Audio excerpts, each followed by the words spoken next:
Hello friends, வாங்க முருங்கை இட்லி பொடி செய்ய போகிறோம். ஒரு பெரிய ஆர்டர் வந்துக்குது. தினசரி முருங்கை இட்லி பொடி நம்ம ஹேர் பவுடரோட போகுது தான், இருந்தாலும் மொத்தமாக கேட்டிருக்கிறாங்கன்றதுனால முருங்கை இட்லி பொடி செய்ய போகிறோம். அதனால் முருங்கைக்கீரை பொடியாக எடுத்துக்கங்க. பூண்டு நசுக்கி வச்சுக்கங்க.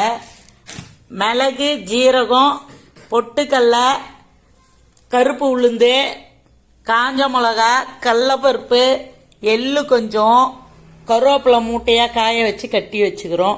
தோரம்பயிறு கொஞ்சம். ஹலோ ஃப்ரெண்ட்ஸ், வாங்க வானலை பற்ற வச்சுக்கங்க. வானலை பற்ற வச்சு நம்ம 1/2 கிலோவுக்கு செய்ய போறோம். இப்ப 1/2 கிலோவுக்கு தேவையான காஞ்ச மிளகாய் சேர்த்துக்கங்க. உங்களுக்கு காரம் அதிகமா வேணா காரம் அதிகமா சேர்த்துக்குங்க, காரம் கம்மியா வேணா காரம் கம்மியா சேர்த்துக்குங்க. நம்ம மீடியமா செய்யறோம். ஒரு 1/2 ஸ்பூன் எண்ணெய் ஊத்திக்கங்க. 1/2 ஸ்பூன் எண்ணெய் ஊத்தி மிளகா லைட்டா வறுக்கணும் பொன்னேரமா. அதுக்காக தான் எண்ணெய் போட்டுருக்கு.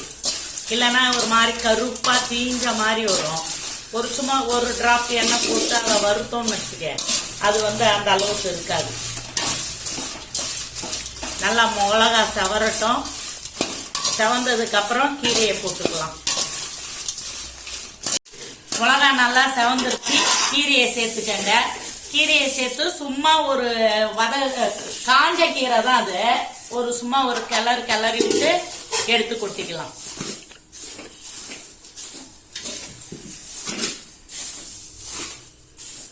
தீர அளவுக்குலாம் வறுக்காதீங்க.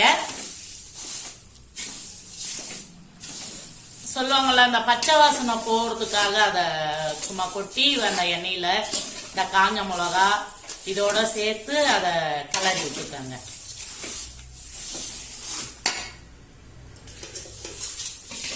எடுத்து ஒரு ஏனத்துல கொட்டிக்கங்க. கொட்டிட்டு மற்ற பொருளெல்லாம் நம்ம வறுத்து அதுலயே கொட்டலாம். மறுபடியும் இன்னொரு டிராப் எண்ணெய் சேர்த்துக்கங்க. இது பூண்டு வதக்கிறதுக்கு நல்லா செவந்து வரட்டும். நாம எப்பயுமே பூண்டை வெயில்ல இடிச்சு காய வச்சு ஒரு டப்பாவில் ஸ்டோர் பண்ணிப்போம். இது எல்லாம் காலி ஆயின பிறகுதான் எங்க வீட்டுல எங்க பசங்க சொன்னாங்க காலி ஆயிடுச்சுமான்னு.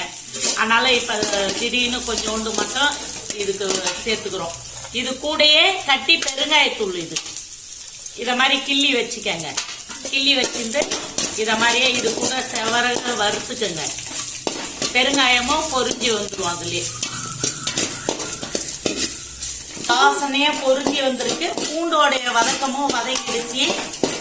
கருவேப்பிலை சேர்த்துக்கங்க. கருவேப்பிலையே கொஞ்சமா சேர்த்துக்கங்க. இது முருங்கைக்கீரை பொடின்றதுனால கருவேப்பிலையை கம்மியா சேர்த்துக்கங்க. முருங்கைக்கீரையை அதிகமா சேர்த்துக்கங்க. சேர்த்து ஒரு கிளறி விடுங்க. கிளறி விட்டு எடுத்து அது கூட கொட்டிக்கலாம்.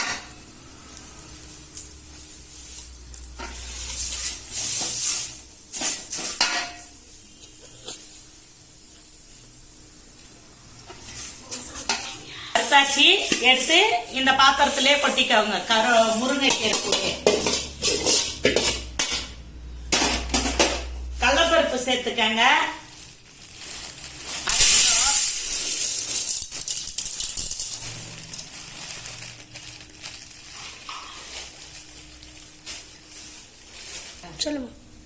கடலப்பருப்பை கொட்டி நல்லா பொன்னிறமா ஆகட்டும்.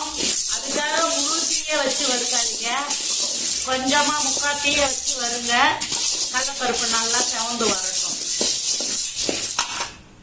நல்லா பத்த போட்டுக்கங்க. பத்த போட்டு இது செவற முடியும். அந்தாண்டிய வானல்ல நம்ம பொட்டுக்கல்லைய வறுத்துக்கலாம்.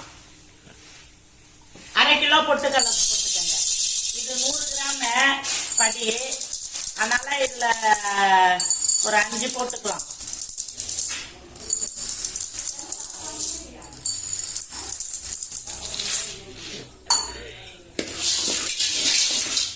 பொட்டுக்கல்லையும் வறுத்துக்கங்க.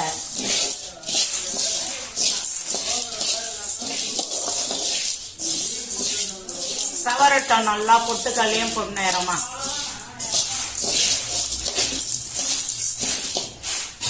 இந்த கடலப்பருப்பையும் நல்லா வறுத்து விட்டுக்கங்க. சிம்மில் வச்சுக்கோங்க. தீஞ்சிட போது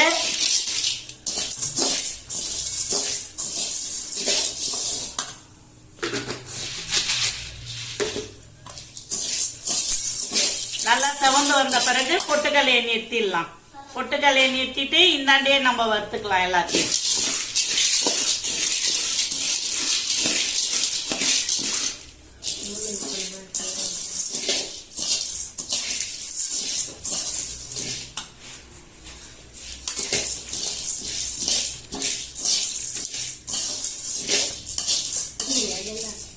எடுக்கல தெட்டுன்னு தான் இருக்கிறீங்க. ஏன் ஆஃப் பண்ணலையே? வறுத்தாச்சி ஆஃப் பண்ணிடுங்க. இந்தாண்ட கடலப்பருப்பு வெந்துன்னு இருக்கு, வறுத்துன்னு இருக்கோம். உப்பு சேர்த்துக்கங்க. உப்பையும் சேர்த்தே வறுத்துருங்க. உப்புல ஈரத்தன்மை இருக்குங்களா, அதனால நம்ம வறுக்கக்குள்ளே உப்புல உள்ள தண்ணியெல்லாம் இழுத்துக்கும். அதனாலதான் உப்பையும் வறுத்து போடுறது. பாருங்க,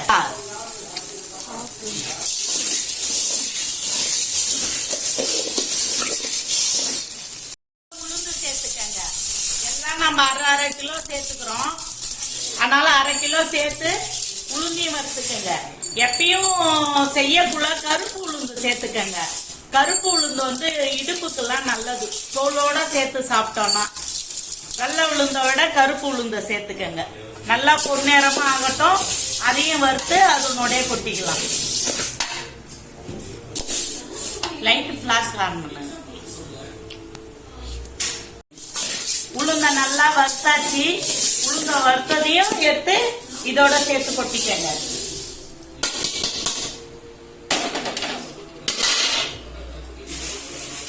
எள்ளு சேர்த்துக்கங்க. நம்ம இட்லி பொடிக்கு கொஞ்சம் எள்ளு சேர்த்துதான் வறுப்போம். எள்ளு சேர்த்துக்கங்க. ஒரு 100 கிராம் அளவுக்கு சேர்த்து எள்ளு நல்லா பொரியட்டும். எள்ளு நல்லா பொரியட்டும். அதுக்காக தீய விட்டுறாதீங்க. எள்ளு பொரியறது கூட கொஞ்சம் மிளகு சேர்த்துக்கங்க, கொஞ்சம் ஜீரகம் சேர்த்துக்கங்க.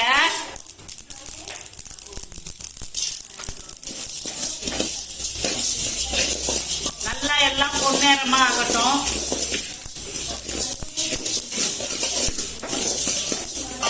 எல்லாம் நல்லா பொரிஞ்சிடுச்சு.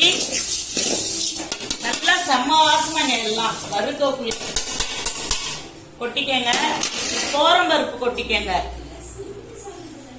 அரை கிலோ தோரம்பயிறு சேர்த்துக்கங்க. சேர்த்து அதையும் பொன்னேரமா ஆக்குங்க.